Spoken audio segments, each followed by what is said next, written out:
After Robert Loggia's death, his home in Brentwood, Los Angeles, sat quietly on the market for nearly a year.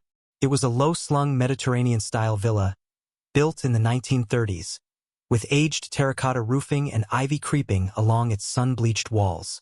The property was large but discreet, nestled among tall hedges and wrought iron gates. Despite its prime location, potential buyers would tour the home and withdraw days later, citing vague discomfort or bad energy. By late spring, the house was finally purchased by Thomas and Elaine Marshall, a couple in their late 40s who had just relocated from Chicago. Thomas was a tech executive, accustomed to working from home, while Elaine, a former interior designer, looked forward to restoring the old property. They had 2 grown children away at college and saw the house as their peaceful nest. At first, everything seemed ordinary. The couple spent weeks supervising contractors, painting walls, updating fixtures, and refinishing floors. Yet as the days went on, small oddities began to emerge. It started with the library, a windowless room paneled in dark mahogany. No matter how bright the new light fixtures were, the room always felt dim, the air heavy and stale. One morning, Elaine discovered that all the books they had placed on the shelves had fallen, as if thrown off, not stacked in a mess, but lying face down in a deliberate, eerie symmetry. Thomas brushed it off, suggesting it was vibrations from nearby construction. But the disturbances grew. Elaine, who often worked in the sunroom overlooking the garden, began to hear footsteps pacing above her, even when the house was empty. She would call up to Thomas, only to remember he had left for meetings. Sometimes, she would hear the low murmur of a man's voice reciting lines almost like rehearsing a script, but the words were just out of reach. One night, after midnight, Thomas woke to find the bedroom cold, far colder than the summer air outside. He heard what he thought was a deep, raspy cough down the hall. Assuming Elaine had left the bed, he followed the sound. But the hallway was empty and the air was so frigid his breath misted. When he returned to the bedroom, Elaine was still asleep. The house grew more oppressive. The couple argued more. Elaine felt watched, especially when alone. The library especially became unbearable. She swore she could hear an old man's voice in there, mumbling in irritation, especially if she moved objects or tried to redecorate. Then came the incident that forced their belief. Thomas was working late, video conferencing with colleagues, when the call suddenly glitched into static. On screen, the video split and distorted except amidst the pixelation. For a brief moment, a figure was visible. An older man, in a dark blazer, standing behind Thomas, unmoving, watching him. His colleagues all saw it, asked who was in the room. Thomas whipped around, but the room was empty. When he replayed the recording, the figure was absent. Later that same week, Elaine, finally reaching her limit, called a local historian who had written about Brentwood homes. She learned that Robert Loggia was known for his love of privacy, his disdain for people meddling with his belongings, and especially his attachment to his library where he had read scripts, memorized lines, and even recorded personal journals.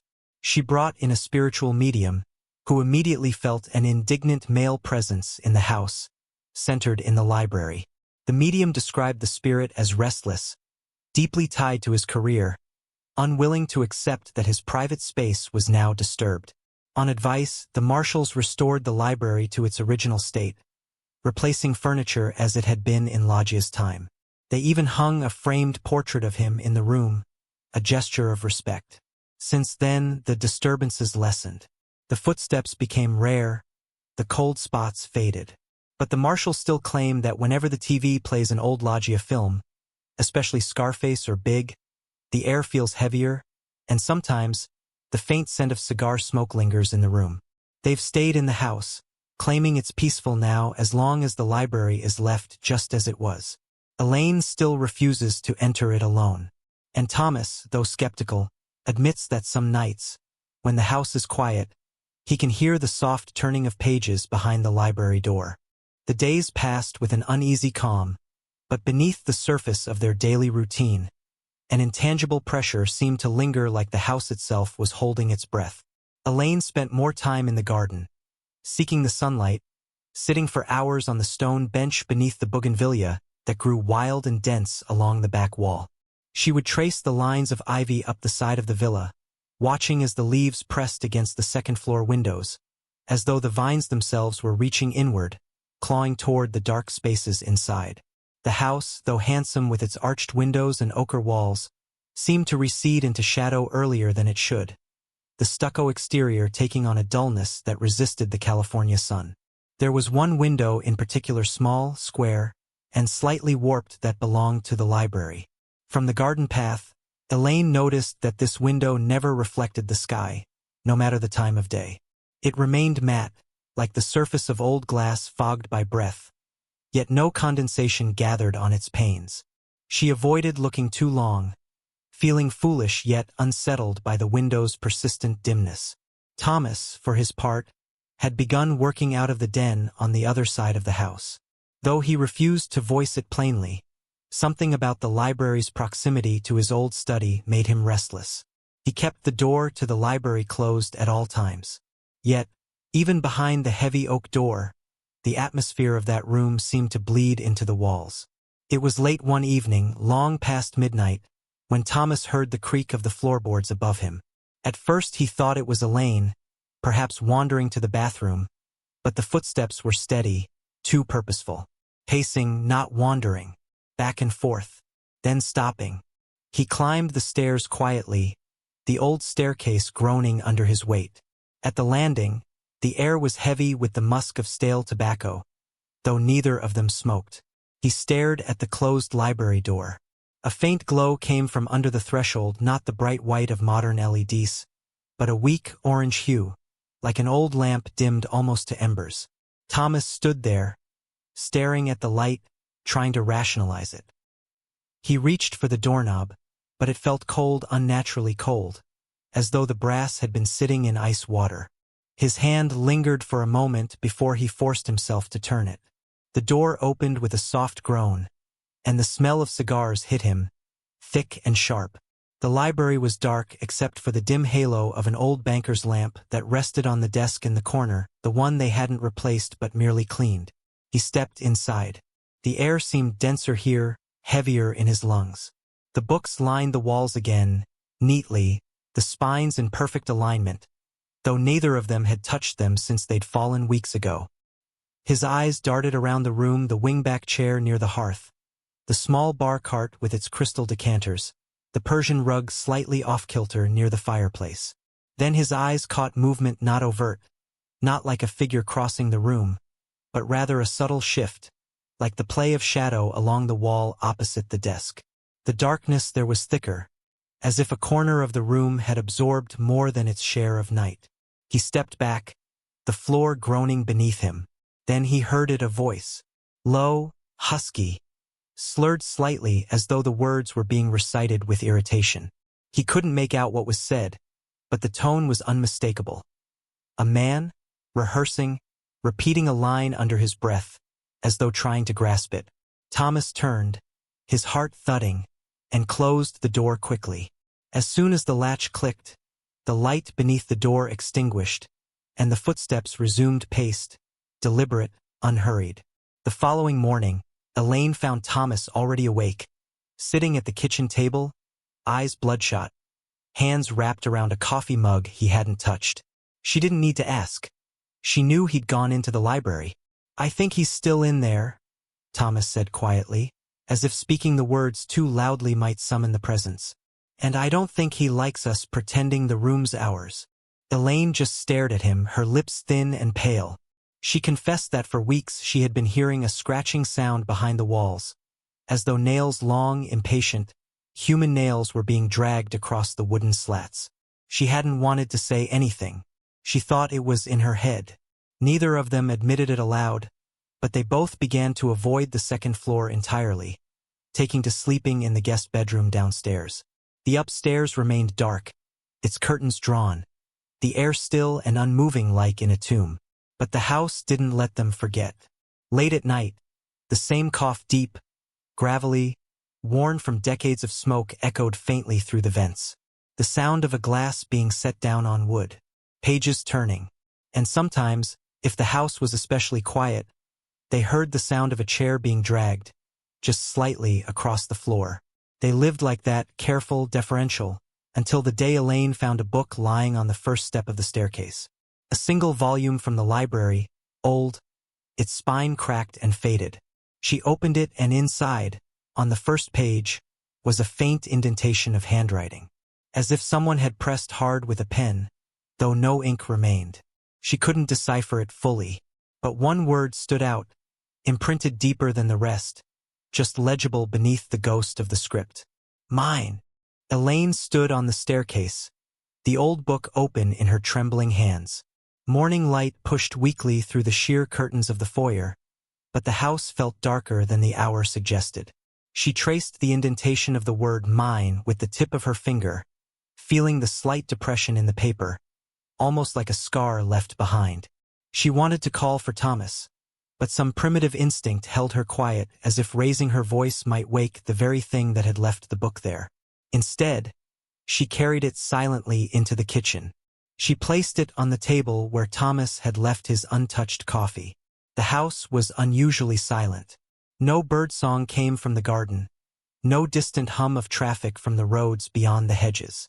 Only the ticking of the old pendulum clock in the hallway marked the passage of time.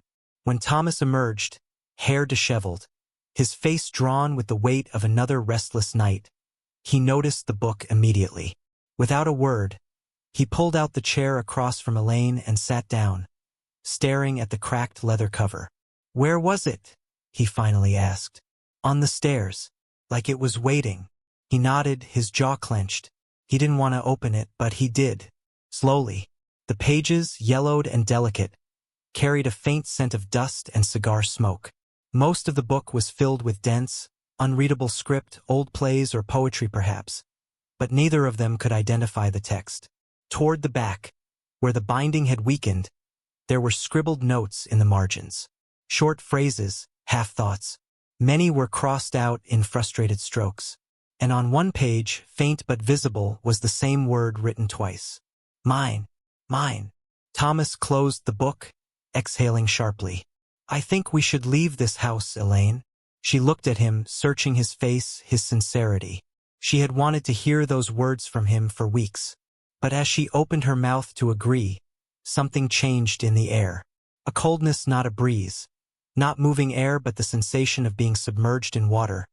A sudden drop in temperature that made the skin contract and the lungs tighten. They both looked toward the hallway that led to the library, though they couldn't see the door from where they sat. The house had shifted. It was like it was listening, like it had understood what Thomas had just said.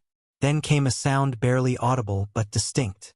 A deep, guttural voice muttering just beneath hearing, like a man rehearsing lines under his breath, low and rhythmic. And then a laugh. Not joyous, not even truly amused.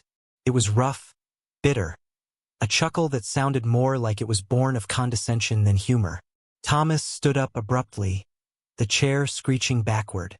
He stared down the hall, his fists clenched. Elaine grabbed his hand, but he pulled away. "I'm done pretending we're not being watched," he said under his breath. "I'm done tiptoeing around it." "Thomas, don't." But he was already moving. Determined steps echoed on the hardwood floors as he strode down the hall to the foot of the staircase. The air grew colder with each step. He climbed slowly, the boards groaning under his weight. Elaine stood frozen at the end of the hall, watching him disappear around the landing. At the top of the stairs, Thomas faced the closed library door. The faint smell of smoke, old, sour, stale, hung in the air. He reached for the knob, half expecting it to resist, to remain ice-cold like before. But it turned easily, and the door creaked open. Inside, the room was dark, the curtains drawn. Yet the banker's lamp on the desk glowed faintly, though they had never left it on. The bookshelves stood neat, orderly, the Persian rug perfectly aligned. Nothing seemed out of place, but nothing seemed welcoming either. Then he saw it, the wingback chair near the fireplace. It was no longer empty. Seated in the deep leather chair was the outline of a man, not solid, not fully formed, but a density in the air, a silhouette darker than the surrounding gloom. The shape of a shoulder, a bowed head, hands resting on the armrests. The figure was still, but the air around it shimmered faintly, like heat waves rising off asphalt.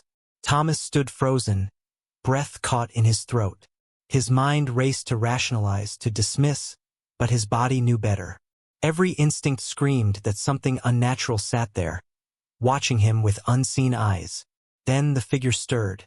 The head lifted slightly, the shadow of a face turning toward him. A voice, low and worn, rasped from the chair. "This is my room." The words weren't shouted or angry, they were simply stated, like an unmovable fact. Thomas stepped back, his spine tingling with ice. The shadow's form seemed to deepen, as though absorbing what little light was in the room. "I didn't mean to," Thomas tried, but his voice faltered. "Mine." The voice came again, firmer this time.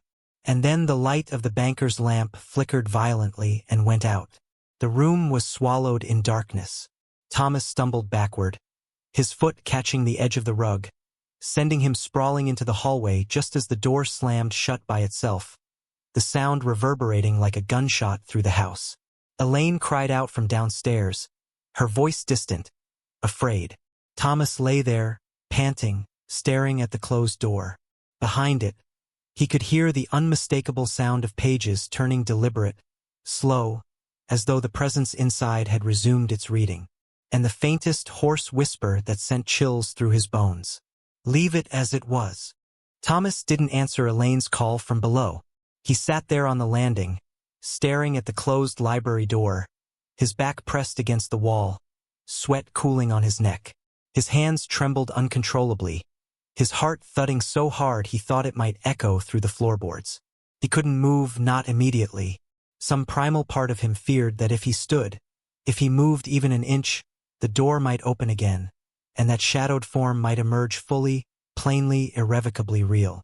Elaine finally appeared at the top of the stairs, barefoot, her robe clutched tightly around her shoulders. Her face was pale, her eyes wide and glossy with fright.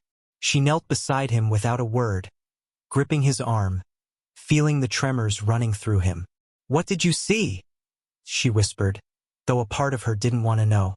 Thomas shook his head slowly, trying to summon words, but only fragments came. "Someone sitting watching." It spoke. Elaine shivered. The air was still cold, unnaturally so, but the chill seemed to seep from the very walls, as if the house itself had become the source. Together, they descended the stairs, their bodies stiff, their ears tuned to every faint groan and creak of the wood above. In the kitchen, Thomas poured himself a whiskey with a shaking hand. Neither of them spoke for a long while, as the day brightened slowly outside, casting golden light that the house seemed to resist. By afternoon, Thomas declared, without further discussion, that they needed help. Elaine didn't protest. They called the historian again, the one who had told them about Loggia's attachment to the library. This time, the woman agreed to visit the house personally. She arrived the next morning. A slight, older woman with silver hair, round glasses, and the composed air of someone who knew more about the dead than the living. Her name was Margaret Verity, and the moment she crossed the threshold, her demeanor changed. She paused in the foyer, eyes half closed, as if listening to something the others couldn't hear. "There's something very territorial here," she said quietly. "It's aware of you, and it is not happy." She asked to see the library, and Thomas shook his head, refusing to go back upstairs. Elaine guided her instead, though she stopped at the doorway, unwilling to cross the threshold. Margaret stepped inside alone, the floor groaning beneath her weight, and stood still for several minutes. She muttered to herself, eyes scanning the bookshelves, the chair, the desk. When she returned, she looked grim. "He is still here," she said plainly. "I can't say exactly what part of him is trapped spirit, memory, or something else entirely, but Robert Loggia's presence is rooted in that room. He was a man who valued his space, his privacy, his work. In death, that part of him hasn't let go. Can it be removed?" Elaine asked, her voice soft, childlike in its hope. Margaret shook her head slowly. "It doesn't want to leave, and I don't think it can be forced, not without consequences." "What kind of consequences?" Thomas asked bitterly. The kind that would stir it into something worse. If you provoke it, it might not stay confined to that room. Silence fell between them, heavy and suffocating. Margaret offered only one piece of advice: appease it. Restore the room. Respect it. And it will remain there, contained. For days afterward, Thomas and Elaine debated what to do. Leaving wasn't simple. The house was expensive. Their finances entangled in its purchase and renovation. Worse, who would buy a house that made them feel watched, listened to, owned? So they surrendered. They restored the library meticulously, guided by old photos of Loggia's life they found online. They found replicas of his favorite armchair, replaced the desk lamp with a vintage model matching the original. They sourced first editions of books he was known to read, even placing a crystal ashtray by the chair, though neither of them smoked. Elaine ordered a framed portrait of Robert Loggia in his later years, strong, dignified, his eyes sharp and aware. She hung it above the fireplace in the library, the figure watching over the room as he might have in life. Once the room was complete, the house grew quieter.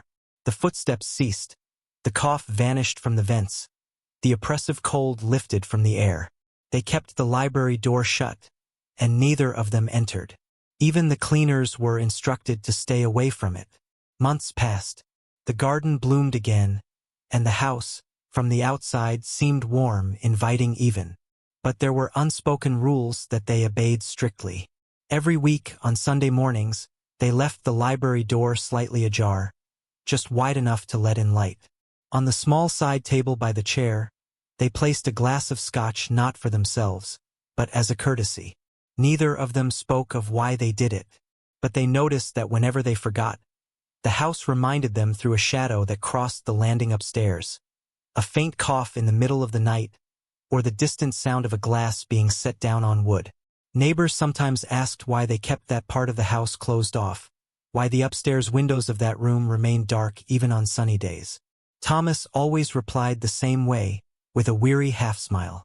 That room isn't ours. And the house stood quietly, as though satisfied with the arrangement, watching always from the shaded window that never reflected the sun. Don't forget to subscribe and like if you liked this story.